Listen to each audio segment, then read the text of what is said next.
Sebelum ceritanya dimulai, Mimin akan memberitahukan jika durasinya kurang panjang.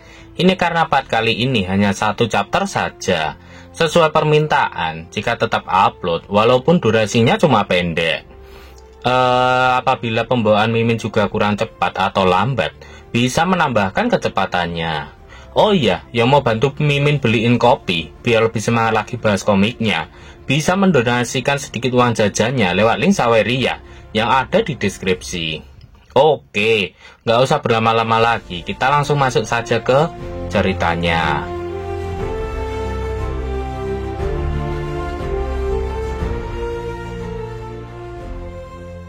Sedikit mengulang dari part kemarin, Lintian berlari cepat ke arah iblis mimpi yang sangat mengejutkannya.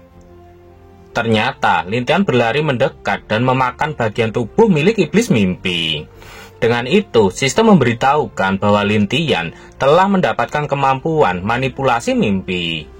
Iblis mimpi tak menyangka Lintian dapat memakan bagian dari tubuhnya. Bahkan sekarang, salah satu tangan Lintian mulai membesar.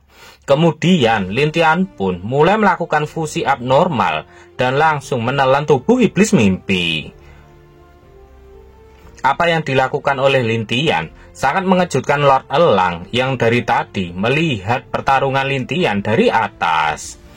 Setelah menyelesaikan urusannya, Lord Elang turun dan menemui Lintian yang masih berdiri santai sembari tersenyum. Kemudian Lord Elang bertanya kepada Lintian, apakah dia baik-baik saja setelah bertarung melawan iblis mimpi. Lintian sempat membuat Lord Elang takut. Lord Elang bertanya bagaimana Lintian bisa melakukan itu. Dia pikir Lintian akan terjebak di sana. Lintian mengatakan jika dia tidak apa-apa.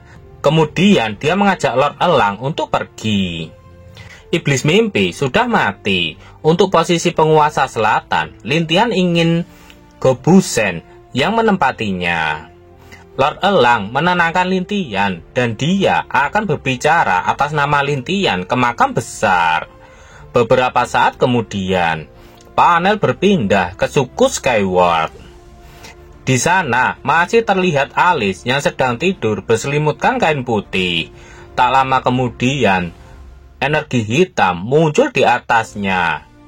Ternyata itu adalah Lintian. Dia datang melalui lubang dimensi setelah dia mendapatkan skill itu dari iblis mimpi. Dengan skill yang dia dapatkan dari iblis mimpi, Lintian mulai masuk ke dalam mimpi Alice. Dia berniat ingin memanipulasi mimpi Alice. Di dalam mimpinya, terlihat banyak orang-orang yang sedang berkerumun dan menginginkan Alice untuk dihukum karena dia sudah tidak pantas lagi menjadi seorang SWAT scientist. Selain itu, mereka juga ingin menghabisi Lintian dan para goblin yang lainnya. Di dalam mimpi itu, Alice sedang dikerumuni oleh banyak orang di sana dan mereka mengatakan kalau Alice bukanlah seorang wanita yang suci karena dia telah melakukan sesuatu yang sangat memalukan. Menurut mereka, itu adalah penistaan dalam sejarah.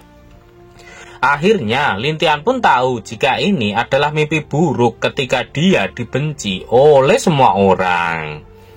Tetapi menurut Lintian, memang inilah yang dia inginkan. Lintian mengatakan itu sembari mengeluarkan senyuman liciknya. Tiba-tiba sebuah cahaya yang sangat menyilaukan muncul di hadapan orang-orang dan membuat mereka hingga menutup matanya. Dan yang muncul adalah seorang dewa dengan 6 sayap dan dari tubuhnya keluar cahaya yang sangat terang. Mereka tahu jika itu adalah dewa. Sontak saja mereka langsung bersujud dan meminta tolong kepada dewa untuk diberkati. Mereka tak menyangka mereka dapat melihat sosok dewa yang turun dari surga. Saat melihat Alice berdiri, mereka langsung berteriak dan bertanya apa yang ingin Alice lakukan. Padahal dia sudah mengotori sumpah suci dewa dan pasti dia akan mendapatkan hukuman dari dewa. Semua orang menuju ke arah Alice dan meminta dewa untuk menghabisi Alice sebagai hukumannya. Dia pantas dihukum mati Dosanya sudah tidak bisa dimaafkan lagi. Tiba-tiba di belakang Alice ada sebuah jurang yang cukup dalam. Dan saat Alice melihatnya ke belakang, orang-orang pun yang ada di sana meminta agar Alice segera dihabisi dan dimasukkan ke sana. Alice langsung bersujud dan memohon kepada dewa agar dia diampuni dan agar dia diselamatkan. Alice terus memohon agar dewa mengampuni dirinya. Sang dewa pun langsung mengulurkan tangannya dan cahaya terang menerangi tempat itu dan menghentikan pergerakan orang-orang yang ada di sana. Kemudian dewa itu bertanya, apakah Alice sudah paham akan dosa yang telah dia lakukan? Alice mengatakan jika dia telah menghabisi orang-orang yang seharusnya dia lindungi. Dewa mengatakan jika Alice telah menghabisi para prajurit kekaisaran dan menyebabkan rekan-rekannya mati, itu sebenarnya hanyalah dosa yang cukup kecil. Jadi, dewa ingin Alice mengasuh anak goblin dan menerima takdirnya, lalu dewa akan mengampuni dirinya. Alice bertanya, lalu dosa lain apa yang telah dia lakukan? Dewa mengatakan jika mereka yang telah dia lindungi sebenarnya adalah iblis yang sedang menyamar. Mereka sangat egois, angkuh, serakah, dan kejam. Bahkan mereka sangat terobsesi dengan nafsu dan kekayaan, juga mementingkan kepentingan mereka sendiri. Dosa seperti itulah yang tidak bisa dimaafkan. Mendengar ucapan dari dewa itu, Alice pun mengeluarkan air matanya. Dia menyesal, ternyata selama ini dia hanya melindungi para monster. Tak lama kemudian, para manusia yang mengitari Alice mulai berubah menjadi monster yang berwarna merah. Dewa mengatakan, jika bukan karena orang-orang itu, maka teman-temannya tidak akan mati. Orang-orang yang telah menjadi monster itu mengatakan jika Alice itu cuma parasit yang memakai armor. Dia tak ada bedanya seperti makhluk yang berwarna hijau yang sangat menjijikan itu.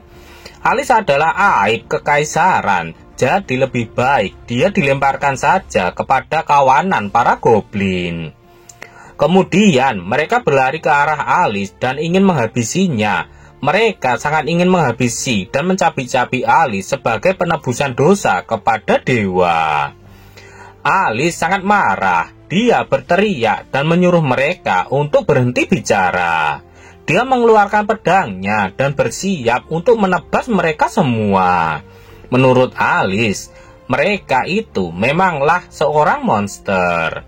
Kali ini, karena wujud mereka telah berubah menjadi monster, maka Alice tidak ragu lagi menebas mereka satu persatu. Setelah selesai, Alice mengatakan jika dia sudah menghabisi semua orang dan dia sangatlah berdosa. Tapi dewa menjelaskan jika mereka hanya ingin dilindungi oleh Alice saja, tapi mereka tidak ingin mengakui Alice. Saat Alice jatuh dari altar, mereka yang pertama mengincar dirinya, yaitu para iblis-iblis itu. Pandangan Alice pun yang sebelumnya terlihat sangat kosong, kini mulai terlihat bersinar lagi. Dia mulai memperlihatkan senyuman manisnya lagi di hadapan sang dewa. Sang dewa pun meraih tangan Alice dan mengatakan jika mulai saat ini dia yang akan membantai para monster-monster itu. Alice bertanya bagaimana cara dia mendapatkan kekuatan sucinya itu kembali. Sang dewa mengatakan setelah tidak ada satupun iblis yang tersisa, dia sudah mengatur panduan untuk membantu Alice menghukum mereka, jadi bantulah dia. Sembari pergi, sang dewa mengatakan agar Alice mengingat itu baik-baik. Apakah yang akan terjadi selanjutnya kepada Alice? Nantikan kelanjutannya di part berikutnya, seminggu lagi, kalau komiknya udah update.